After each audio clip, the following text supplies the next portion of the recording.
Olá, meu nome é Débora Prudêncio, coordenadora de comunicação do Grupo Gazin. Trago para você o repasse de conteúdo da HSM Expo 2018, que teve retransmissão pela primeira vez ao Grupo Gazin. Mais de 600 pessoas reunidas, entre elas liderança, parceiros, fornecedores e clientes, para 3 dias de imersão em puro conhecimento. Trago agora a palestra do David Blake. Ele escreveu o livro The Expertise Economy e ele vem trazendo o seguinte assunto: como as empresas conseguem se tornar competitivas por meio do aprendizado. O David Blake, ele começou a estudar o método com que as escolas e as universidades têm desenvolvido os futuros profissionais aí do mercado de trabalho. E ele percebeu que o método usado, ele é arcaico e que isso não desenvolve as pessoas para, de fato, sentirem o mercado de trabalho e serem respostas para desafios e problemas no mercado de trabalho. Então, ele começou a se questionar e começou a estudar os métodos de avaliação. Dentro desse contexto, durante essa insatisfação, ele e uns amigos compraram uma universidade. E ali eles conseguiram estabelecer algumas formas de trabalho e de desenvolvimento, mas mesmo assim ele não ficou satisfeito. Foi aí que veio a ideia do The Grid, que é uma ferramenta de trabalho que faz com que o funcionário, com que o indivíduo possa sim ser o protagonista da sua carreira, sendo muito mais engajado e produtivo dentro das empresas. Ele disse que o conceito de educação que trouxe essa grande insatisfação para ele, porque quando você pergunta para uma pessoa sobre educação, qual é a sua educação, a pessoa começa a falar da formação acadêmica dela. E ele disse que esse não é o caminho. Tendo esse parâmetro dentro do The Grid, ele avaliou que antigamente as empresas que forneciam o conteúdo, as informações para que os seus funcionários fossem treinados. Mas e agora? Na era da abundância, principalmente da informação, como as empresas vão preparar esses funcionários? Ele disse que a gente já não está mais falando de formação acadêmica, a gente está falando de habilidades.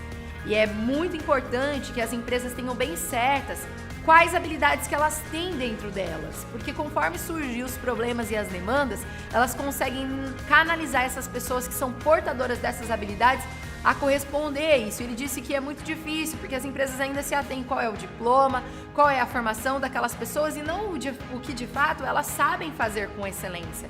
Ele disse que as pessoas que não tiverem as habilidades do futuro que já se tornou um presente, elas estarão descartadas do mercado, porque é muito mais importante do que você ter um currículo extenso na sua formação, é o que você sabe fazer com aquilo. E quando a gente fala de educação no mundo corporativo, sabe o que mais gera ansiedade? Esse dado aqui. Ele disse que 92% dos CEOs globais dizem estar preocupados com a organização não ter as habilidades que eles precisam para o futuro.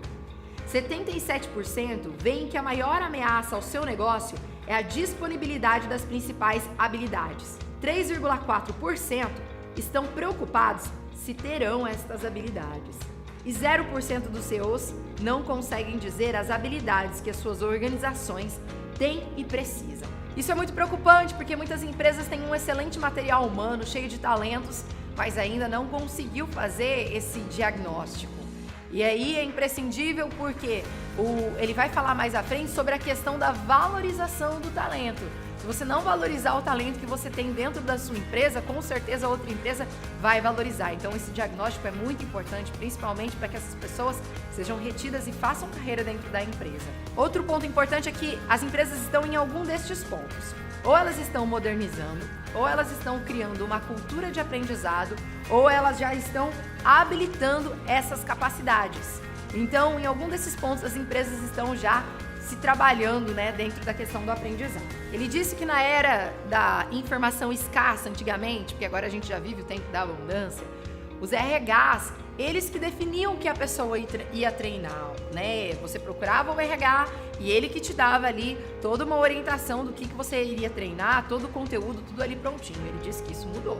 E ele disse que agora é diferente porque dentro do The Grid, por exemplo, que é a ferramenta que ele apresentou, você tem que desafiar o funcionário. Então você cria um ciclo para ele mesmo buscar ali dentro dos conteúdos que você está propondo o avanço. É como se fosse um game mesmo. Você começa ali no Super Mario e daqui a pouco você avança, já vai para os dragões, para uma dificuldade maior, e aí ele traz a seguinte comparação, que para dentro desse game, por exemplo, você traz as dificuldades da empresa, as demandas, os problemas de nível 1, problemas problemas de nível 2, e aí você consegue levar o seu funcionário a desenvolver as habilidades que ele tem conforme os problemas que a empresa coloca. Mas dentro de uma ferramenta como essa, dentro de desafios como esse, o funcionário consegue entender que conforme ele vai avançando em nível de desenvolvimento, o que ele também vai avançando em nível de promoção e de crescimento dentro da empresa, porque isso fica muito claro dentro da ferramenta. E mais ainda, você consegue incluir dentro dessa ferramenta canais que são familiares, como o YouTube, como conteúdos do Instagram, do Facebook, revistas. Você vai inserindo esses conteúdos dentro da ferramenta que já são familiares de busca do seu funcionário aí por conhecimento. E isso torna também o aprendizado mais divertido. Um fator crucial para que isso aconteça é que o CEO e a liderança da empresa estejam totalmente conectados de que a educação e o desenvolvimento humano, ele é uma coisa que deve ser feito para sempre dentro de uma empresa para que ela evolua. Ele disse que isso também só é possível acontecer por meio da tecnologia e se o CEO da empresa souber responder às habilidades que os seus negócios têm. Ainda dentro desse formato de educação, ele disse que da mesma forma que se mensura a satisfação do cliente, o nível de satisfação do cliente, é possível dentro de uma ferramenta como essa, o CEO mensurar o nível e quantas habilidades ele tem dentro da empresa, e aí fica muito mais fácil fazer a gestão. Ele disse que o presidente ou o CEO da empresa, ele não precisa saber de horas treinadas, ele precisa saber quais habilidades que ele tem. Então, quer dizer que o nível de mensuração e como está sendo mensurado também esse potencial humano que se tem dentro das empresas precisa ser mudado, porque ele traz aí, né?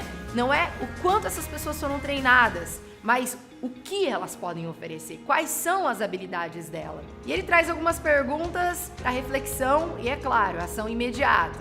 A primeira é: quais são as habilidades que você tem dentro da sua empresa? E quais são as habilidades e o nível de habilidade da sua liderança comparado ao seu concorrente? E também qual é a coeficiência dessas habilidades.